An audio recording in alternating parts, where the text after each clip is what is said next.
Ma'am Tarun Sharma from Zee business. Ma'am दो सवाल हैं, एक क्लैरिटी के लिए पूछना चाहूँगा। जो टैक्स इंसिडेंस है, आपने कहा कि हाईएस्ट ब्रैकेट जो रहेगा वो 40% रहेगा, तो जो अभी तक सेस लगता था वो नहीं लगेगा। अब जो भी चीज़ें होंगी वो मैक्सिमम 40% पे होंगी टबैको प्रोडक्ट्स को छोड़ के।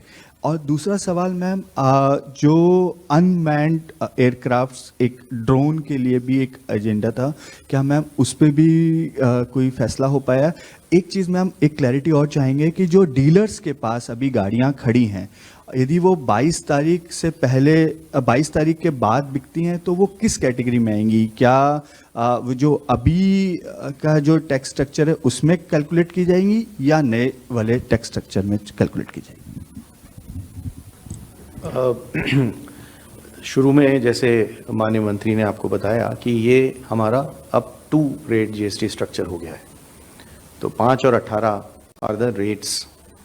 40 is what we consider as a special rate, and on the lower side, apart from exemption, there are some other special rates.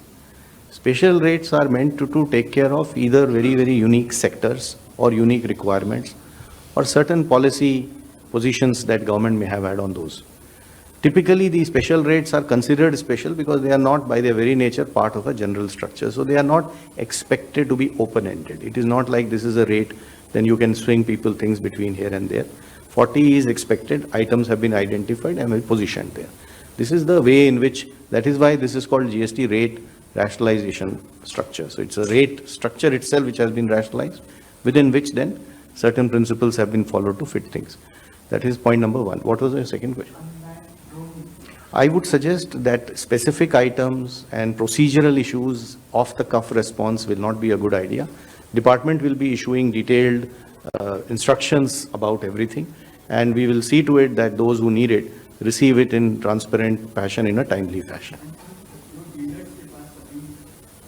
वही जो आपने बताया ना, ट्रांजिशन वाले जितने इश्यूज हैं इम्प्लीमेंटेशन रिलेटेड, आज जीएसटी काउंसिल का डिसीजन हुआ है, तो उसको ऑफ द कफ रिस्पांस देना ठीक नहीं होगा।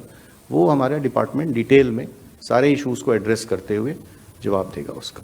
और आज इसके बाद मैडम ने जैसे इंस्ट्रक्शन दिया है, एक फ्रीक्वेंटली आस्क्ड क्वेश्चंस का एक लिस्ट भी इशू होगा, प्रेस नोट होगा जिसमें सारे डिटेल्स होंगे आइटम वाइज, जो आप देख सकते हैं।